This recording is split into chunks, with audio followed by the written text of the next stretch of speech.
You know, for a man not from Detroit, Steven Soderbergh seems to really enjoy filming there.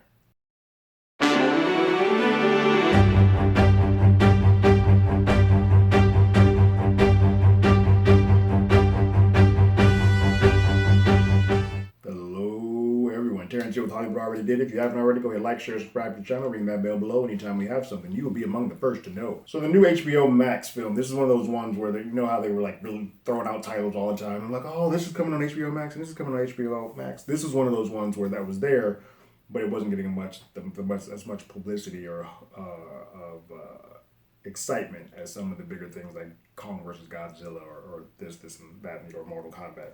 But this is a new film from Steven Soderbergh, which was heavily affected by the pandemic and delays and stuff. His cast has kind of fluctuated, but based on the delays, the cast has fluctuated from Josh Brolin, Clooney to switch to Benicio del Toro, and some John Cena was rumored to be in it, but they finally didn't get shooting until the late part of last year, September-ish part of last year, and so a lot of people had to drop out.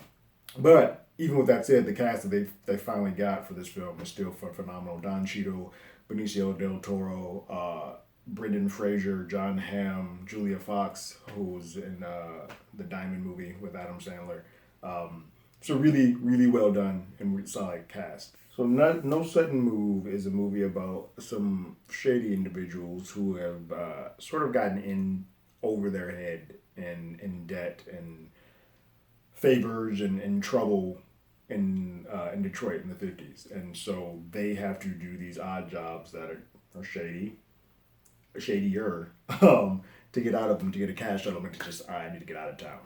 In doing so, they find themselves in a bit of an entangled weave with cops, mafia, the, the auto trade community, which in the 50s, how the auto trade stuff was all built in Detroit is very, very shady with Teamsters, mob men, police. It just gets really grimy really quickly. And so when you are on the outside, if you're a solo man trying to maneuver and navigate through that world, this is sort of the film muck you get into. You get sort of I won't say LA Noir because it's not in LA, but it's a noir type of film, much in the line of like Out of Sight. I think Elmore Leonard's book is a little bit more lively and snappier in tone. A lot of that is because that Out of Sight also was a love story, where this is just a straight noir. But it is still very dialogue heavy. You sort of get the pacing of that. I think this is very much, if Out of Sight's the 1A, this is the 1B to sort of Soderbergh's Detroit project. But I think if you have any insight or any knowledge of what happens in the auto industry or how that was back then, this or just Detroit as a whole, this movie hits a little bit better for you. But I think it's a really well done, stylish thriller with an impeccable cast. Like, I don't think there's a weak link in it. Ray Liotta pops up. You got Brendan Fraser, David Harbour. Like, it's just a stellar cast that are. It seems like in a quick time, because it's shot in September, quick time put together a really tight packaged film that I think. I think we don't get the smaller films as much. Like, this wasn't a film that would have ever gotten a real chance in a theatrical release.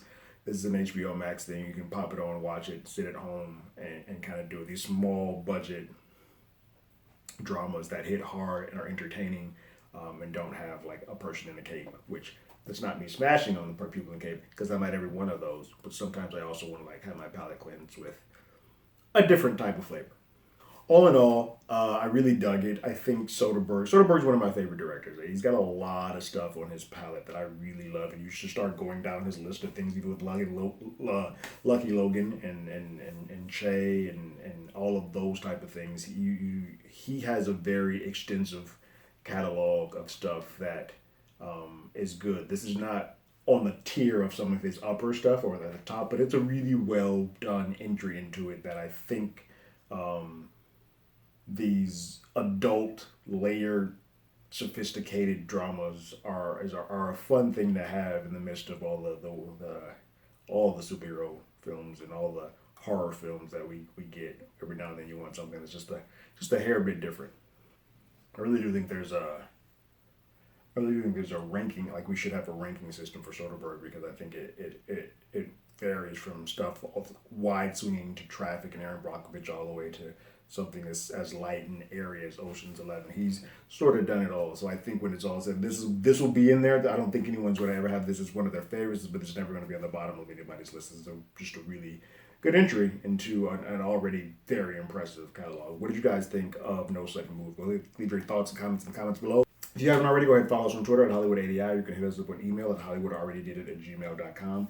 We also have a podcast with the same name that's on Google Podcasts, Spotify, Apple Podcasts, anywhere that plays podcasts. We're there. We're currently doing, this week's going to be an episode about Black Widow, and then we have our Marvel pair-ups, which also are on anywhere that podcasts are played, and here on YouTube, where we'll be talking about Loki and one of the time travel movies or shows that we sort of think fits in the realm of what they're talking about.